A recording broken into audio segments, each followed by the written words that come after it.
வேங்கை வயல் விவகாரத்தில் உச்சநீதிமன்றம் அல்லது உயர்நீதிமன்ற ஓய்வு பெற்ற நீதிபதி தலைமையில் விசாரணை ஆணையம் அமைக்க வேண்டும் என தமிழக அரசுக்கு விசிக தலைவர் திருமாவளவன் வலியுறுத்தியுள்ளார்.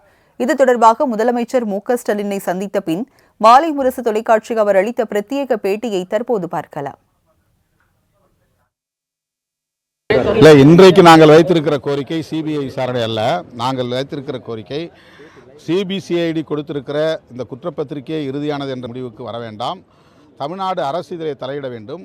காவல்துறை தாக்கல் செய்த குற்றப்பத்திரிகை ஒருபுறம் இருந்தாலும் தமிழ்நாடு அரசு தமிழகத்தில் நிலவுகிற சட்டம் ஒழுங்கு அடிப்படையிலான பிரச்சனைகளை கருத்தில் கொண்டு தலித் மக்களின் உணர்வுகளையும் கருத்தில் கொண்டு இதில் தலையிட வேண்டும் என்று வலியுறுத்தியிருக்கிறோம்.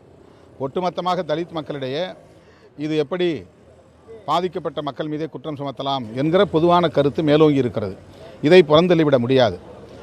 ஆகவே இதை கருத்தில் கொண்டு ஒரு நபர் கமிஷன் அமைக்க வேண்டும், அதாவது ஓய்வு பெற்ற நீதிபதி தலைமையிலான ஒரு நீதி விசாரணை ஆணையம் அமைக்க வேண்டும் என்று கோரிக்கை விடுத்திருக்கிறோம்.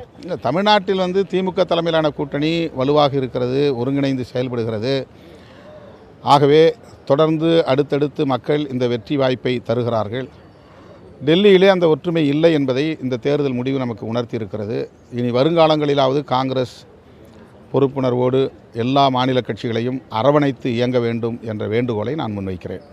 காங்கிரஸும் ஆம் ஆத்மியும் சேர்ந்து கூட்டணி அமைத்திருந்தால் பாஜகவை வீழ்த்தியிருக்க முடியும். மீண்டும் ஆம் ஆத்மி காங்கிரஸ் அங்கே ஆட்சிக்கு வந்திருக்க முடியும்.